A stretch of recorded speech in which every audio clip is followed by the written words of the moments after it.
السلام علیکم ورحمۃ اللہ وبرکاتہ۔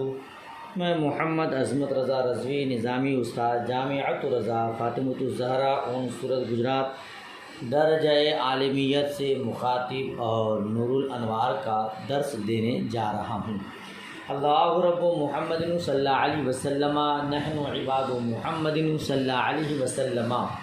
اللہم رب اشرح لی صدری ویسر لی امری واحلل عقدۃ من لسانی یفقہوا قولی۔ اللہم رب یسر ولا تعسر وتمم بالخیر۔ اللہم افتح علینا حکمتک وانشر علینا رحمتک یا ذا الجلال والاکرام۔ والرابع فی معرفت وجوہ الوقوف علی المراد، ای تقسیم الرابع فی معرفت طرق وقوف المجتہد علی مراد النظم، وهو وإن كان في الظاہر من صفات المجتہد لكنه يؤول إلى حال المعنى وبواسطته إلى اللفظ، ولذا قیل ان هذا التقسیم للمعنى دون اللفظ۔ اور چوتھی تقسیم مراد پر مطلع ہونے کے طریقوں کی معرفت میں ہے۔ ٹھیک ہے، یعنی چوتھی تقسیم مراد نظم پر، نظم کے مراد پر مجتہد کے مطلع ہونے کے طریقوں کی معرفت میں ہے۔ ٹھیک ہے نا، یہ چوتھی تقسیم ہے کہ مجتہد نظم کے معنی پر کیسے مطلع ہوگا، نظم کے معنی سے کیسے باخبر ہوگا، اسی کے بارے میں ہے۔ کہتے ہیں اور واقف ہونا اگرچہ بظاہر مجتہد کی صفات سے ہے، لیکن وہ معنی کے حال کی طرف راجع ہے اور معنی کے واسطے سے لفظ کی طرف راجع ہے۔ اسی لیے تو کہا گیا ہے کہ تقسیم معنی کی ہے، لفظ کی نہیں۔ جی کیا کہا کہ یہ بظاہر مجتہد کی صفات سے ہے۔ یہاں سے ایک اعتراض مقدر کا جواب ہے۔ اعتراض یہ ہو سکتا ہے کہ چوتھی تقسیم کو کتاب اللہ کی تقسیمات سے شمار کرنا درست نہیں ہے۔ کیوں؟ کیونکہ کتاب کی تقسیمات وہ ہیں جو نظم اور معنی کی تقسیمات میں سے ہے نا، نظم اور معنی کی تقسیمات میں سے ہے، اور یہ چوتھی تقسیم وقوف کی تقسیم ہے۔ اور واقف ہونا مجتہد کی شان ہے، تو جب واقف ہونا مجتہد کی شان اور اس کی صفت ہے تو پھر چوتھی تقسیم وقوف کی تقسیم ہے، کتاب اللہ کی تقسیم نہیں۔ لہذا اس چوتھی تقسیم کو کتاب اللہ کی تقسیمات سے شمار کرنا درست نہیں۔ اعتراض سمجھ میں آیا؟ اسی کا جواب ہے کہ نظم کے مراد پر واقف ہونا اگرچہ ظاہراً مجتہد کی صفت ہے، لیکن یہ حال معنی کے حال کی طرف راجع ہے۔ معنی کے حال کی طرف راجع کا مطلب یعنی معنی اور مراد کس طرح ثابت ہے، عبارت النص سے ثابت ہے یا اشارت النص سے ثابت ہے یا دلالت النص سے ثابت ہے، اسی کو مجتہد بیان کریں گے۔ ٹھیک ہے نا، پھر معنی کے واسطے سے لفظ کی طرف راجع ہے، یعنی لفظ اس معنی پر عبارت النص کے ساتھ دلالت کرتا ہے یا اشارت النص کے ساتھ دلالت کرتا ہے یا اقتضاء النص کے ساتھ دلالت کرتا ہے، اسی کو بیان کریں گے۔ ٹھیک ہے نا، تو کیا سمجھ میں آیا کہ مجتہد کا علم اور وقوف لفظ اور معنی دونوں سے سمجھ میں آتا ہے، لہذا یہ چوتھی تقسیم بھی کتاب کی تقسیم ہوئی۔ ٹھیک، چلیے آگے بڑھیے. اسی لیے تو یہاں پہ کہا کہ یہ معنی کی تقسیم ہے لفظ کی نہیں. وہی اربعۃ ایضا الاستدلال بعبارت النص وباشارته وبدلالته وباقتضائه، اور وہ بھی 4 ہیں. استدلال بعبارت النص یعنی عبارت النص سے استدلال پیش کرنا، اشارت النص سے استدلال پیش کرنا، دلالت النص سے استدلال پیش کرنا، اقتضاء النص سے استدلال پیش کرنا، جس کو آپ آسان لفظوں میں یاد کریں گے: عبارت النص، اشارت النص، دلالت النص، اقتضاء النص. یہ 4 ہے نا. کیوں؟ دلیل حصر کیا ہے؟ لأن المستدل ان استدل بالنظم فإن كان مسوقا فهو عبارة النص وإلا فإشارة النص. کہتے ہیں استدلال پیش کرنے والا اگر نظم سے استدلال پیش کرے، یہ استدلال پیش کرنے والا اگر نظم سے استدلال پیش کرے تو اگر نظم معنی کے لیے قصداً لایا گیا ہو، نظم معنی کے لیے قصداً لایا گیا، فَإِن كَانَ مَسُوقًا، اس کا لفظی ترجمہ کریں گے. پھر اگر عبارت کو چلائی گئی ہو، مسوقاً کا معنی، اسی کا سلیس ترجمہ میں نے کیا کیا؟ اگر نظم معنی کے لیے قصداً لایا گیا ہو تو وہ عبارت النص ہے، ورنہ تو وہ اشارت النص ہے. تو عبارت النص کا معنی کیا ہوا؟ جس کے لیے کلام کو لفظاً لایا گیا ہو، ٹھیک ہے. اور اشارت النص جس کے لیے کلام کو لفظاً نہ لایا گیا ہو مگر وہ معنی سمجھ میں آئے تو وہ اشارت النص. گویا کہ نص یعنی قرآن کی آیت اس کی طرف اشارہ کر رہی ہے، ٹھیک ہے.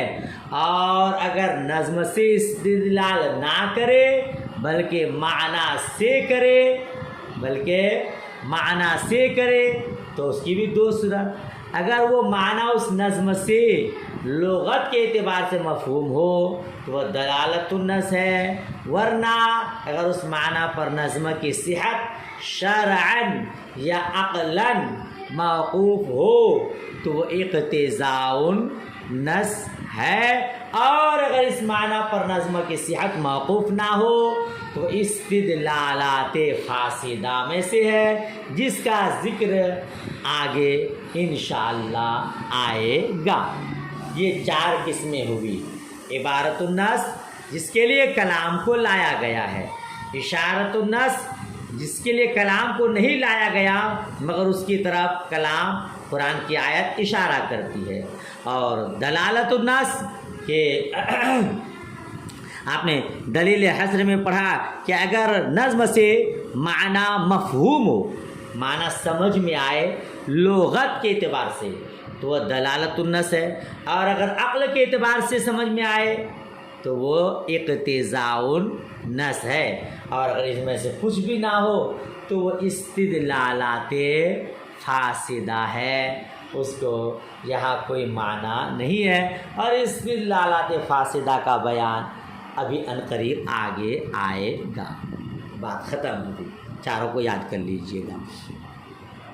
آگے دیکھیں تو وَبَعْدَ مَعْرِفَةِ هَذِهِ الْأَقْسَامِ قِسْمٌ خَامِسٌ يَشْمُلُ الْكُلَّ.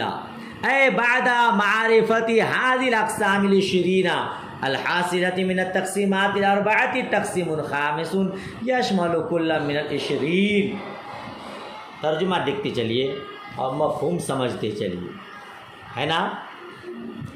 کہتے ہیں کہ وبعد معرفت هذه الأقسام، ان اقسام کی معرفت کے بعد، ان اقسام کی معرفت کے بعد ایک 5ویں قسم ہے، 5ویں قسم ہے یشمل الکل، جو سب کو شامل ہے.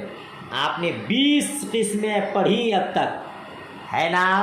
تو ان کی معرفت کے بعد یہ 5ویں قسم ہے جو ان تمام اقسام کو شامل ہے۔ کیسے؟ آگے دیکھیے، کہتے ہیں بعد معرفت هذه الاقسام ال20، یعنی ان 20 اقسام کو کی معرفت کے بعد الحاصلۃ من التقسیمات الاربع، جو کہ چاروں تقسیمات کی سے حاصل ہوئی، 20 اقسام 4 تقسیمات سے حاصل ہوئی، 5ویں تقسیم ہے جو 20 اقسام کو شامل ہے، وہ ہوا اربعۃ ایضا، اور وہ بھی 4 ہیں، معرفت مواضعها ومعانیها وترتیبها واحکامها، اس کے مواضع کی معرفت، اس کے معانی کی معرفت، اس کے ترتیب کی معرفت اور اس کے احکام کی معرفت۔ یہ تو متن کی عبارت ہوئی منار کی۔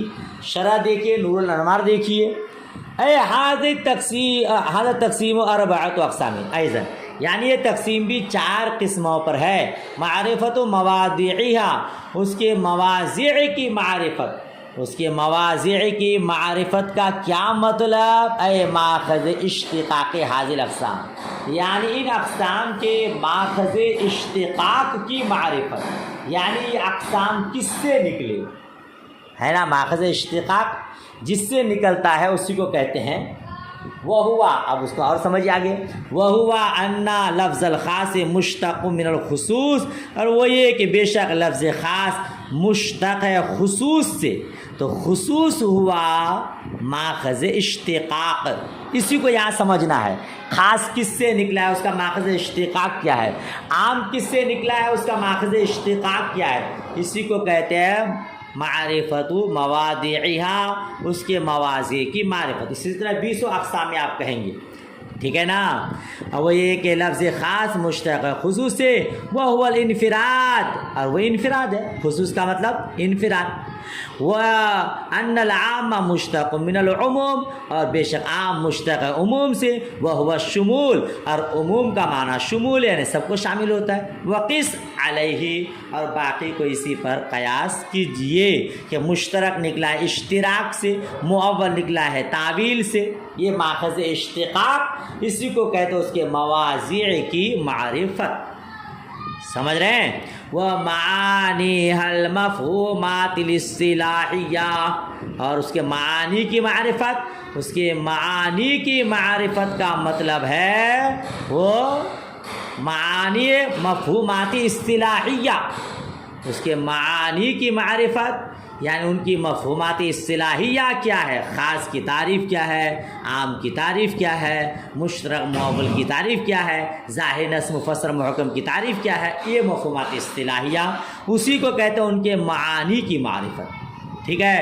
وَهِيَ أَنَّ الْخَاصَّ فِي الْاصْطِلَاحِ لَفْظٌ وَضِعَ لِمَعْنَى مَعْلُومٍ عَلَى الْانْفِرَادِ، اور خاص کی اصطلاحی تعریف کیا ہے، اور یہ کہ خاص اصطلاح میں ایسا لفظ جس کو وضع کیا گیا ہے معنی معلوم کے لیے انفرادی طور پر، والعام ہوا من انتظم جمعا، ما انتظم جمعا من المسمیات، اور عام کی اصطلاحی تعریف جو مسمیات میں سے سب کو شامل ہو، ہے نا؟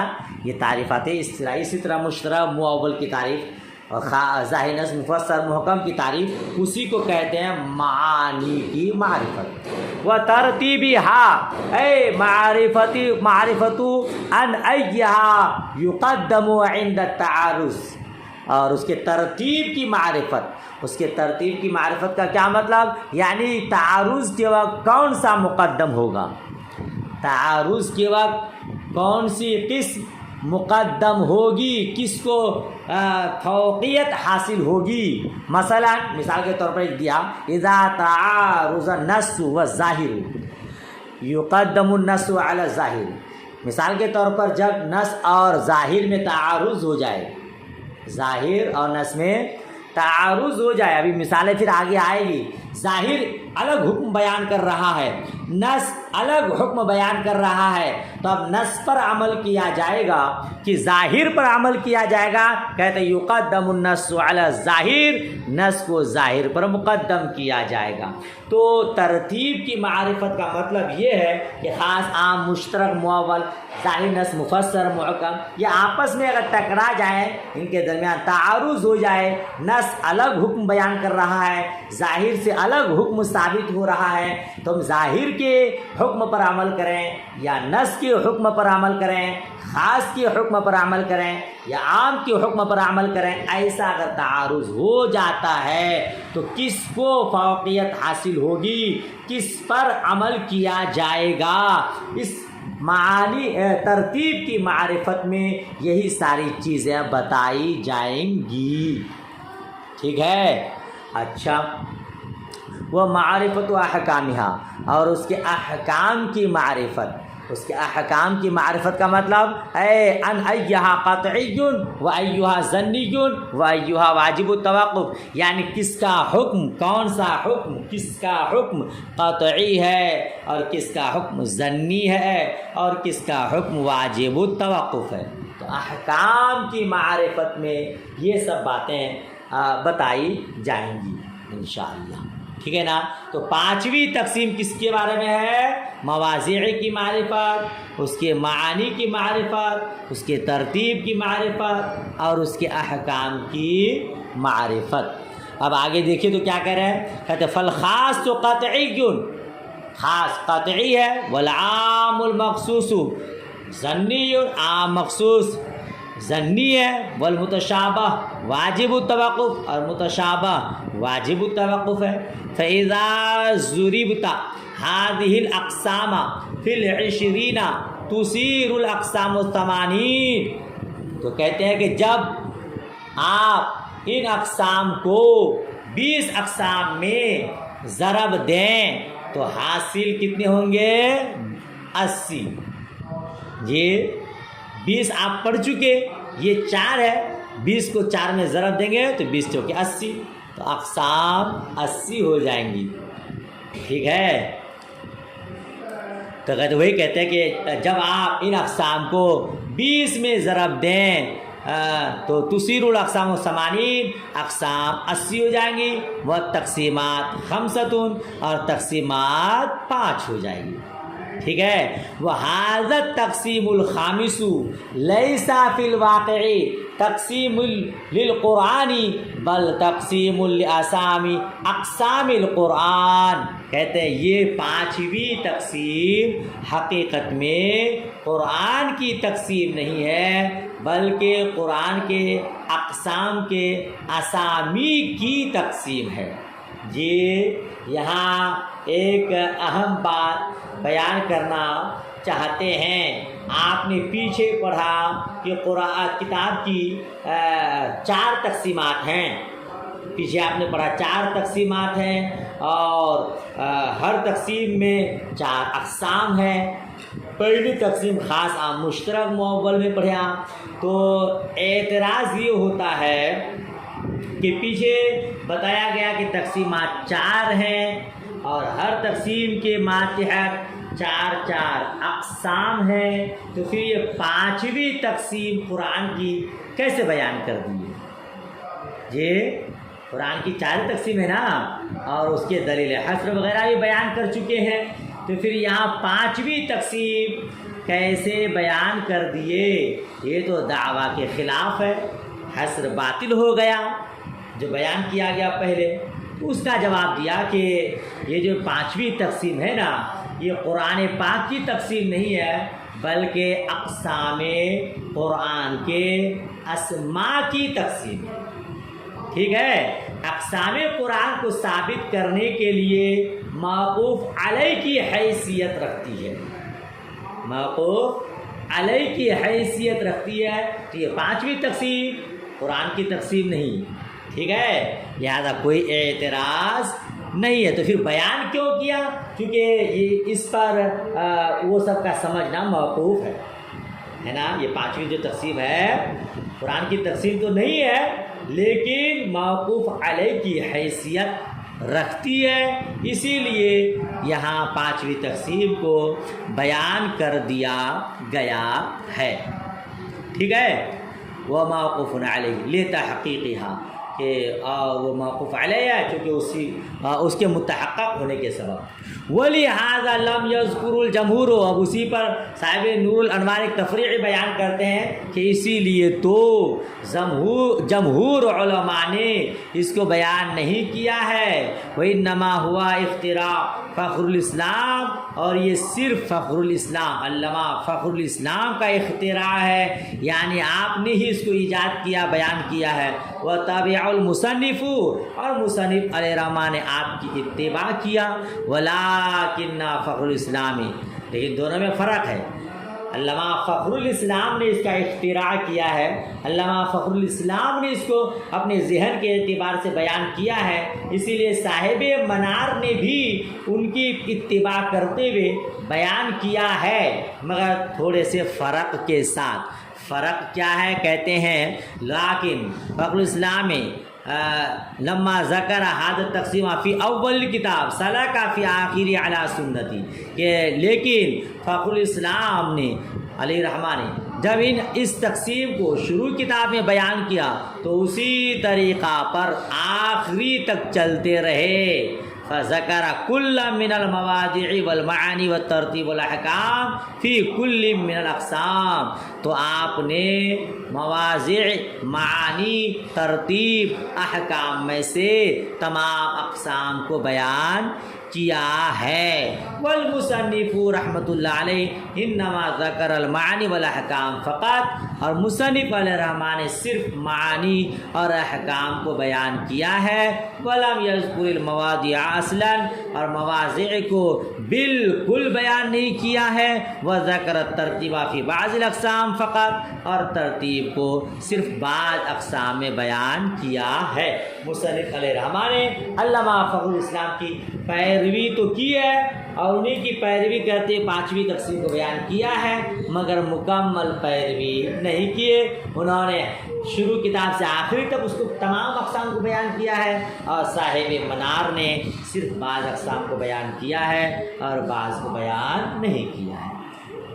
سمجھ شریف میں بات آئی تو یہ پانچویں تقسیم تمام اقسام کو شامل ہے، خاص کے مواضع کی معرفت، خاص کے معانی کی معرفت، خاص کی ترتیب کی معرفت، خاص کے احکام کی معرفت، ایسے پھر عام کے مواضع کی معرفت، عام کے معانی کی معرفت، عام کے ترتیب کی معرفت، عام کے احکام کی معرفت، مشترک کے مواضع کی معرفت، مشترک کے معانی کی معرفت، مشترک کے ترتیب کی معرفت، مشترک کے احکام کی معرفت، معول کے مواضع کی معرفت، معول کے معانی کی معرفت، معول کے ترتیب کی معرفت، معول کے احکام کی معرفت۔ اس طرح ظاہر، نص، مفسر، محکم، ظاہر کے مواضع کی معرفت، ظاہر کے معانی کی معرفت، ظاہر کے ترتیب کی معرفت، ظاہر کے احکام کی معرفت، نص کے مواضع کی معرفت، نص کے معانی کی معرفت، نص کے ترتیب کی معرفت، نص کے احکام کی معرفت۔